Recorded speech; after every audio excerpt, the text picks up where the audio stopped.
ये बताइएगा सुहेल साहब के सियासी तौर पर तहरीक इंसाफ खासी मुश्किलात का शिकार है इस दफ़ा, इन्होंने किन किन अहम रहनुमाओं को टिकट नहीं दिए? अब आते हैं तहरीक इंसाफ के वो लोग जिनको टिकट नहीं मिले।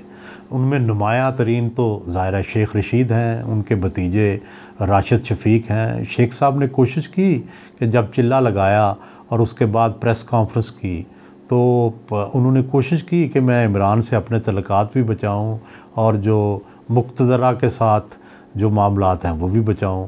उन्होंने ये भी कहा कि 9 मई के जो ज़िम्मेदार हैं उनको तो सज़ा मिलनी चाहिए, जो बाकी लोग हैं उनको मैं छुड़ाने की कोशिश करूँगा।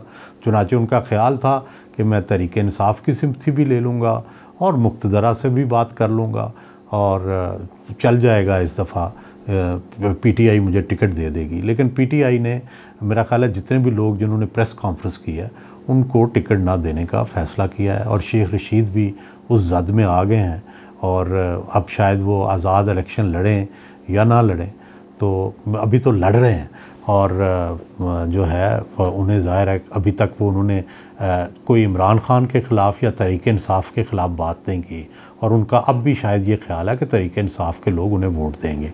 लेकिन जब तहरीक इंसाफ का उम्मीदवार ख़ुद वहाँ शहरयार रियाज़ खड़ा है जो कि पहले मुस्लिम लीग नून में रहे हैं और काफ़ी वेल्दी जो है फैमिली से तल्लुक़ रखते हैं, बैरिस्टर हैं, तो वहाँ फिर मुश्किल होगा कि पीटीआई का जो शहरी वोट है वो शेख रशीद साहब को जो मिल जाए।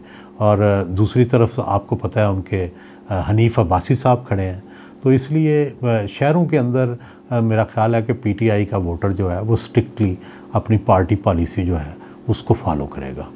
फिर नुमाया नाम चौधरी फवाद का है। चौधरी फवाद और इमरान ख़ान जो है वो एक ही ट्रायल में हैं, रोज़ इकट्ठे भी होते थे जेल में और मेरी इतला के मुताबिक उन्हें वादा भी किया गया था कि टिकट दिया जाएगा पीटीआई का। एक तो उनकी फैमिली के ख़िलाफ़ काफ़ी इक़दामात भी हुए, लेकिन दूसरी तरफ पीटीआई ने टिकट भी नहीं दिया वादे के मुताबिक और तीसरी तरफ उनके मुक़्तदरा से भी मामलात ख़राब हैं। तो इस वक्त तो वो ना इधर के रहे हैं ना उधर के। फिर एक और नुमाया नाम सरगोदा अगर देखें तो आमिर सुल्तान चीमा साहब हैं, वो भी इंडिपेंडेंट खड़े हुए हैं, उनको पीटीआई ने टिकट नहीं दिया। शायद उनकी वो उन पर दबाव होगा या ये भी हो सकता है कि वो ख़ुद भी क्लियर नहीं थे कि पीटीआई का टिकट ले लें तो क्या बनेगा आगे, क्या इलेक्शन में उन्हें फिर चांस भी मिलेगा या नहीं मिलेगा। अभी भी मेरा ख़्याल है कि उनकी पोजीशन जो है क्लियर है। वो ये भी कहा जा रहा है कि वो कुछ लोग चाहते थे कि उनको नून का टिकट मिल जाए, लेकिन नून ने कहा कि नहीं, हम अपना जो कौमी असम्बली का उम्मीदवार है वो चेंज नहीं करेंगे, आप नीचे अपने बेटे के लिए या फ़र्ख घुमन साहब के बेटे के लिए सूबाई असम्बली की सीटें ले लें, कौमी असम्बली पे हम जुल्फ़कार भट्टी जो है उसी को वोट देंगे। तो चुनाचे अब भी उनका मद्दे मुखालिफ जो है नून लीग के जुल्फ़कार भट्टी हैं और फिर पीटीआई का भी कैंडिडेट इससे अलावा है।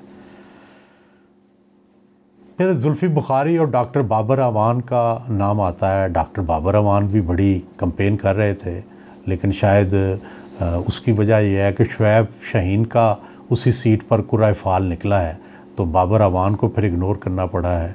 जुल्फ़ी बुखारी भी बच कर चल रहे थे लंदन में बैठे, लेकिन उन्होंने एक जगह जो है मुक़्तदरा की और फ़ौज की हमायत की थी। तो मेरा ख़्याल है कि ये शायद इतनी पीटीआई को रास नहीं आई और इसलिए उन्हें वो नहीं दिया गया। एक और बड़ा नुमाया नाम शफ़क़त महमूद का है। ये लाहौर से 2 दफ़ा एमएनए हुए हैं और उस दौर में हुए हैं जबकि यहाँ पे नून का किसी ज़माने में जादू बोलता था, लेकिन इस हलके से शफ़क़त महमूद ने, ये जो गुलबर्ग मॉडल टाउन का हलका है अल्लामा इकबाल टाउन का, यहाँ से उन्होंने हरा दिया था नून लीग के कैंडिडेट को और अच्छा कैंडिडेट था ख्वाजा हसन, उनको हराया। तो लेकिन इसके बावजूद उन्हें टिकट नहीं दिया गया। वो पहले पंजाब के सदर भी रहे, वफाकी वज़ीर भी रहे, उनकी परफॉर्मेंस भी ठीक थी, उन्होंने कोई प्रेस कॉन्फ्रेंस भी नहीं की।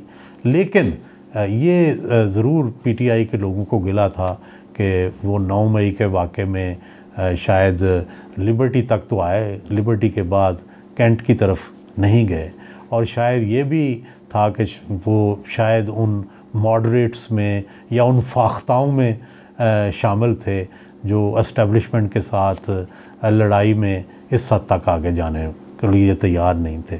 और फिर शायद इसका पस मंज़र ये भी होगा कि माजी में जब उन्हें पहली बार टिकट मिला था पीटीआई का, तो उस वक़्त एस्टेब्लिशमेंट के कहने पे, उस वक़्त के जनरल पाशा के कहने पे मिला था।